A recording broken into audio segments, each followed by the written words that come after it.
for us. Let's go ahead and check back in with Jason Miles, who's been live outside the Alamo gym where parents have been told they can pick up students being transported from the high school to that gym. Jason, what do you have for us?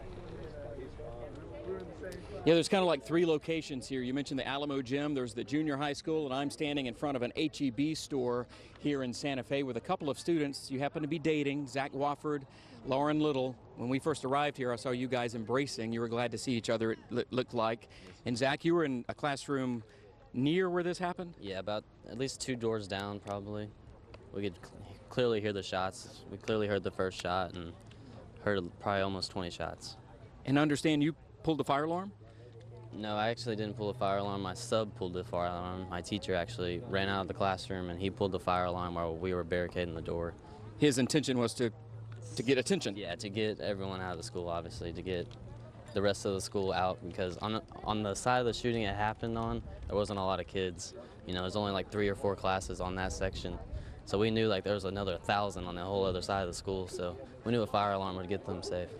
Santa Fe High is not a tiny school, but it's small enough. You probably know a lot of the people there. Do you think you know maybe some of these kids who were involved? I'm sure I know some of them. I'm sure I know their name and know what they look like, and I definitely know some teachers that probably got shot too. All right, and Lauren, you were telling me you guys quickly evacuated, and you weren't sure what was going on. No, we were sitting in geometry and the fire alarm went off, and my teacher was like, there's not supposed to be a fire alarm today, what's going on? And so we were walking out, and as soon as we open out the door, there were people just shouting and yelling, and so we walk out there, and the teachers were like, run, and we were all like, what's going on? And they made us run all the way across the school off of Highway 6. We hid behind a car wash right across the school, and then they made us sit there for a little bit, and they made us get in single file lines, and they made us keep on walking. So we didn't know what was going on. It was just really hectic and crazy. There were people crying and screaming everywhere. Yeah, it was just really crazy. And there were parents that were crying because they didn't know where there were kids at. It was just really hectic.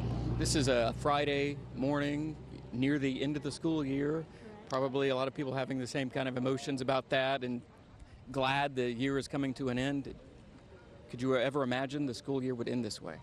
No, not at all. I mean, it all happened like in a matter of 20 minutes. Like at 1 minute we're sitting there doing math problems, the next thing you know you're getting told to run for your life. So just flip-flopped real fast. Nothing you guys should have to deal with.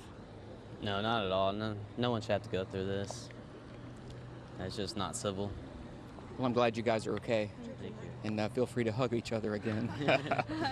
I'm really glad you're okay. And we've talked to several parents out here who were texting with their kids during all of this, guys. Imagine the horror they were feeling after seeing it on TV so many times and now experiencing it right here in Santa Fe, Texas, of all places. Obviously, we will continue to talk with people here who are relieved in many ways, but also very concerned and grief-stricken, knowing that some teachers, some students that they probably know may not be walking out of that school today, guys.